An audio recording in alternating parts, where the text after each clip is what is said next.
rapport, plus précisément, je voudrais simplement faire deux petites précisions sur ce que vous avez dit, donc, Madame Romy, par rapport au tarif résident. Donc, le tarif résident existe dans le maritime aujourd'hui. Il existe. C'est un tarif qui existe au niveau des OSP. Voilà, c'est un tarif qui est fixé. Alors, il n'est certes pas très accessible parce qu'il faut déclarer un certain nombre de justificatifs, mais il existe réellement. Et voilà, donc de ce point de vue-là, il n'y a pas de souci. Ensuite, vous disiez que le système de DSP est un bon système parce qu'il existe depuis longtemps, donc ça veut dire qu'il a été éprouvé. Je dirais oui et non, parce qu'en fait, le système de DSP, il est essentiellement lié à un environnement concurrentiel qui lui-même évolue en termes de marché, en termes de population, etc. N'oublions pas que depuis 2007, depuis l'année où a été créé ce système de DSP, et aussi de test marché SNCM, c'est d'ailleurs pour ça qu'il s'appelle test marché SNCM, c'est que depuis 2007, donc, la population de la Corse a évolué à peu près de 60 000 habitants, la flotte a doublé, la flotte maritime a doublé, les capacités ont doublé et le trafic a doublé. Voilà. Donc, je veux dire, l'environnement concurrentiel aujourd'hui du marché maritime n'est plus du tout le même qu'en 2007. D'accord. Et ce qui pouvait justifier une DSP à l'époque, peut-être, ne le justifie plus aujourd'hui. D'accord. D'où notre proposition, justement, d'OSP compensée et généralisée. Alors, maintenant, je voudrais aussi préciser, M. Coaston qui est parti, mais je reviendrai plus tard. Non, maintenant, je voudrais revenir à la présentation du rapport et à vos commentaires, Madame la Présidente, les commentaires que vous avez faits sur la motion de renvoi. Alors, je ne vais pas revenir sur tout ce que vous avez dit, mais vous avez quand même dit une chose qui m'a interpellé. Vous dites qu'aujourd'hui, d'accord, les OSP ne permettent pas de définir des créneaux horaires, etc. D'accord. Oui, aujourd'hui, c'est vrai pour les OSP unilatérales, mais ce n'est pas vrai si on passe sur des OSP compensés. Et j'ai l'impression, je veux dire franchement, parce que, bon, je sais si vous avez travaillé, vous avez mis du cœur à l'ouvrage, mais j'ai l'impression que vous confondez la notion d'OSP en tant qu'obligation de service public, mais au sens du cahier des charges, et le régime DSP, qui est un régime contractuel. Ce sont deux choses différentes. Les OSP sont un régime contractuel avant tout. Après, on utilise ce mot de manière un petit peu abusive quand on dit qu'on définit des obligations. C'est le cahier des charges. Donc, alors, on va être clair, les OSP, c'est un régime contractuel, et ensuite, on a le cahier des charges. C'est ce qu'on définit, nous, comme périmètre de service public et comme service, comme niveau de service. Mais c'est important de le dire, sinon, on ne va pas se comprendre. Alors, tout ça pour dire quoi? Pour ça, pour en venir un petit peu, sans vouloir faire, je dirais, d'exposé très long là-dessus, je voudrais expliquer un petit peu à cet hémicycle, c'est quoi des OSP compensés? D'accord. Parce qu'en fait, l'Europe, quand il a mis en place tout ce système de déréglementation des transports, en quelque sorte, il a prévu 3 dispositifs. D'accord. Un dispositif où on dit, bon, ben, le marché fait le job, entre guillemets, d'accord, donc on n'intervient pas du tout. Et ensuite, on peut intervenir de 3 manières. Une manière qui dit, pour pas qu'il y ait d'abus, et notamment des opérateurs qui viennent écrémer le service à des moments où ce service-là serait beaucoup plus juteux, entre guillemets, d'accord, de dire, attendez, si vous voulez venir, vous ne pouvez venir qu'à l'année, avec un certain niveau d'intervention, mais à l'année. D'accord. Ce qui fait qu'aujourd'hui, sur la Corse, eh bien, ce système d'OSP généralisé, mais qui est vrai aussi bien pour les DSP, pour les délégataires, que pour ceux qui sont en OSP unilatéral, eh bien, ce système d'obligation de fréquence, d'accord, et aussi de tarif, puisque je rappelais que ce tarif résident existe. Eh bien, ce système d'obligation de service public généralisé, d'accord, eh bien, aujourd'hui, il évite à ce que des opérateurs puissent venir à un moment donné, l'été, écrémer le trafic. Bon, ça, c'est le premier point. C'est quoi des OSP compensés? Eh bien, c'est simplement rien d'autre qu'un compromis entre une DSP, d'accord, et des OSP unilatérales. Pourquoi c'est un compromis? Parce qu'il permet, d'une part, de compenser le service, d'accord, et ce service-là pourrait être compensé au même niveau de la dotation, de ce qu'est la dotation aujourd'hui. Et je suis d'accord avec M. Coaston quand il dit cette dotation-là, il faudra l'augmenter à un moment donné.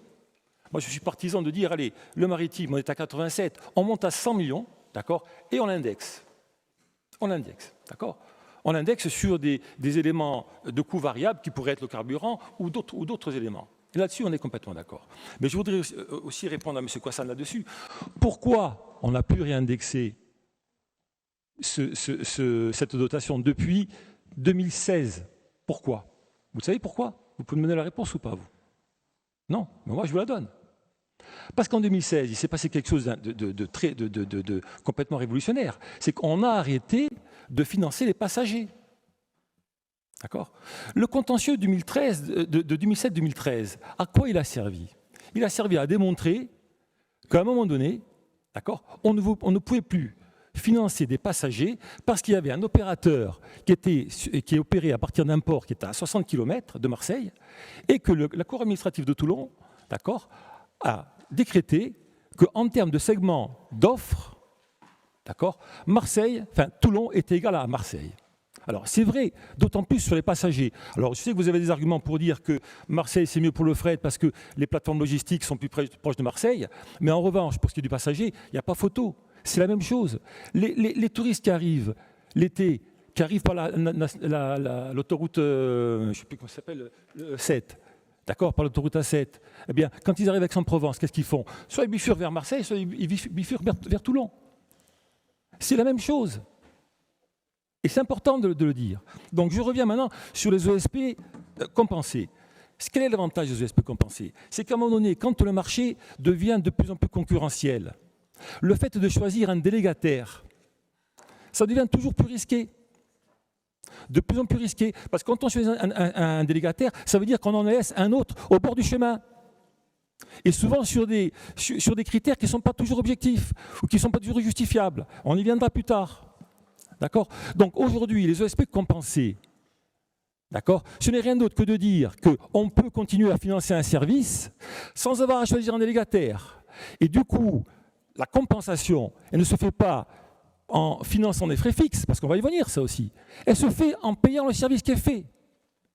Et ce service, on le paye une fois qu'il est fait et justifié. Et contrairement aux arguments qu'on m'a opposés à plusieurs reprises, notamment, je suis désolé de le dire, M. Santogne, avec tout le respect que j'ai pour vous, vous me dites oui, mais on ne peut pas le contrôler. On ne peut pas contrôler le système d'OSP parce que chacun peut faire un peu ce qu'il veut. Ce n'est pas du tout vrai. C'est absolument faux. D'accord? Pourquoi? Parce que depuis des années, depuis notamment, il y a donc une réglementation européenne qui oblige, pour des raisons de sécurité notamment, que toutes les marchandises soient déclarées, d'accord, à une demi-heure après la fermeture des portes. C'est vrai pour les passagers et pour le fret. Pourquoi? Bien sûr, parce que bien sûr qu'on peut mettre une bombe dans un bateau. Bien sûr qu'il peut y avoir un original qui se pointe à un moment sur un bateau et qui crée un souci. Eh bien, tout ça, c'est contrôlé. Pourquoi? Parce que ça passe par des organismes, par des autorités, qui sont les chambres consulaires, les chambres de commerce et la douane, et les services des douanes. Une demi-heure après chaque fermeture de porte d'un bateau, d'accord, tout le chargement en passagers en fret est dispatché et informe toutes ces autorités. Donc, il faut arrêter de dire on ne peut pas le contrôler. Très bien. Bon, alors moi maintenant, je vais simplement, j'ai un peu peut-être anticipé sur ce que je vais dire plus tard, mais je voudrais quand même revenir sur la démarche. Je voudrais qu'on redéroule la démarche. Moi, ce que je fais, c'est que je reste objectif, parce que je sais que forcément, ma position d'ancien Corsica Ferries, il faut le dire, n'est pas facile, d'accord? Et je me veux d'être objectif et au-dessus de tout soupçon. Moi, ce que je fais, c'est que je me suis appuyé sur deux choses. Je me suis appuyé sur le rapport de l'autorité de la concurrence, d'accord, et sur l'arrêt Hotmart de la Cour européenne de justice. J'ai été potasser tout ça, je suis tombé sur l'enquête en cours, c'est très intéressant, c'est assez compliqué, mais c'est très intéressant. D'accord? Donc, le rapport sur l'autorité de la concurrence, Madame la Présidente, sauf erreur, d'accord, vous n'en parlez jamais dans le rapport, dans votre rapport. Jamais vous y faites référence, jamais, ou très peu. En tout cas, ça n'apparaît pas de manière évidente. Excusez-moi si je me suis trompé.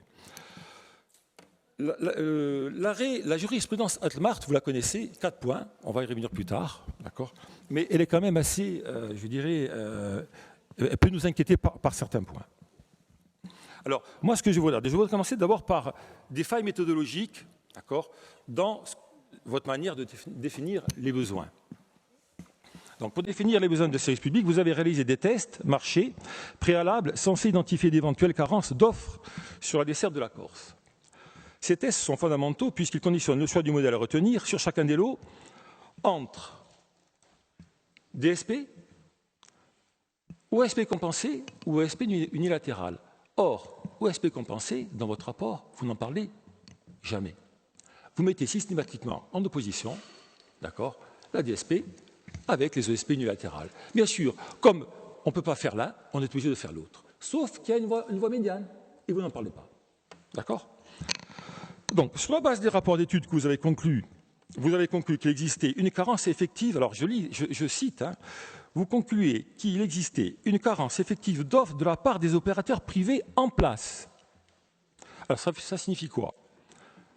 Ça signifierait quoi? Que la Corse est globalement en manque d'offres, sachant que les 3 compagnies opérantes sont toutes privées. D'accord? C'est pas acceptable cette approche méthodologique. D'accord? Vous pouvez pas amalgamer le statut juridique d'un opérateur, c'est-à-dire qu'il soit privé ou public, d'accord, et le fait qu'il soit à un moment donné délégataire d'un service public. Il faut repartir de la page blanche, d'accord? Et enfin, de cette hypothèse, vous déduisez que la mise en place de DSP sur les 5 lignes est obligatoire, et je vous cite, car les ESP unilatérales ne peuvent satisfaire à elles seules le service. Donc, d'une hypothèse qui est plus ou moins approximative, vous faites une déduction qui, elle, devient presque aberrante. 2 secondes, je vais boire un coup. Je m'excuse. Hein. Alors, de cet argumentaire simpliste, qui n'est pas recevable, attendez, zut, pardon. Donc, écoutez, je continue. Donc, les doutes que nous émettons sur la méthodologie employée sont confortés d'ailleurs par l'absence de transparence sur les conditions des tests marchés. Le rapport de l'autorité de la concurrence pointait d'ailleurs dans son rapport ce problème. Je vais juste vous donner un extrait de ce qu'on peut lire en page 34 de ce rapport. Donc, la collectivité de Corse s'appuie sur des études préalables portant sur le périmètre du besoin. Toutefois, dans ces études préalables de la collectivité de Corse, certaines faiblesses méthodologiques dans l'identification du besoin de services publics conduisent à penser que le niveau actuel d'intervention publique pourrait être inadapté. En effet, la méthode de calcul du besoin réel de services publics quantitatif employée dans ces études ne tient compte que de l'offre capacitaire du seul opérateur hors DSP depuis Toulon et Nice. Et non des capacités disponibles des autres compagnies présentes pour répondre à la demande depuis chacun des 3 ports continentaux. C'est pas un détail. C'est déjà dit par le rapport de l'autorité de la concurrence. On ne peut pas considérer qu'il y a une carence d'offres si on ne prend en compte que ceux qui ne sont pas délégataires. Il faut prendre l'ensemble des acteurs privés qui sont sur le marché et qui sont en place tous les 3 depuis plus de 50 ans, qui ont fait leurs preuves à chacun à leur niveau, avec des qualités et des défauts, mais qui sont tous présents depuis 50 ans, voire 60 ans. D'accord? Bon, ça c'est la première faille. La deuxième faille, elle est nouvelle un petit peu parce que c'est un élément qui n'a jamais été mis en avant devant des cours de justice, mais qui devient de plus en plus prégnant. C'est qu'il risque d'y avoir à un moment donné, avec cette histoire-là, d'accord, des risques de surcompensation. Pourquoi?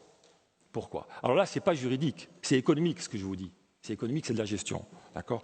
En effet, depuis 2016, et en raison des contentieux qui se sont succédés en 2007 et 2015, la DCT ne concerne plus que le fret et très marginalement les passagers. L'enveloppe de 100 millions d'euros était descendue donc à 72 millions d'euros en 2016 pour ces raisons-là, et aujourd'hui est encore à 100 millions d'euros. Très bien. Mais qu'est-ce qui se passe aujourd'hui? Quand un cargo mixte fait une liaison entre Marseille et Bastia, aujourd'hui, il reçoit une dotation qui aujourd'hui finance des coûts fixes. Et oui, finance des coûts fixes. Et à travers ce financement des coûts fixes, tous les passagers qui restent à transporter, et Dieu sait s'il y en a, puisque aujourd'hui les cargos mixtes, ils ont des capacités qui vont entre 800 et 1300 personnes.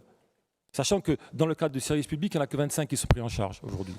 Donc tous ces passagers-là, ils sont financés sur la base de coûts fixes, qui sont payés par la dotation de continuité territoriale. Et ça crée une distorsion de concurrence par rapport aux services passagers qui est réalisé depuis les ports de Toulon et de Nice. Ça, c'est le deuxième point. Ensuite, je vais faire vite, parce que je dois laisser un petit peu de temps pour mes collègues. Jean-Martin, tu m'excuseras. Bon, je vais simplement finir par 2 mots sur les critères d'attribution, et c'est très important. Ces critères d'attribution, ils ont varié. Les pourcentages, les pondérations ont changé entre 2019, septembre 2019 et septembre 2022. D'accord ? Alors, la partie technique, c'est la même, 30%. La partie technique est passée de 40 à 60%. La compensation financière, elle reste toujours à 30%, ce qui me semble très bas. Et le critère RSE a été rajouté, sachant que le critère développement durable, qui pesait 20% précédemment, a été supprimé. Alors tout ça, il faudra expliquer.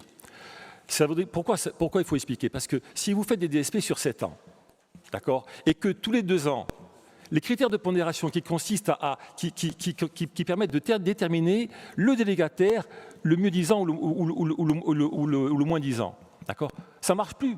Si vous prouvez qu'en 2 ans, les critères peuvent changer à ce point-là, ça veut dire que votre décision de 2 ans d'avant, à un moment donné, elle n'a plus de sens.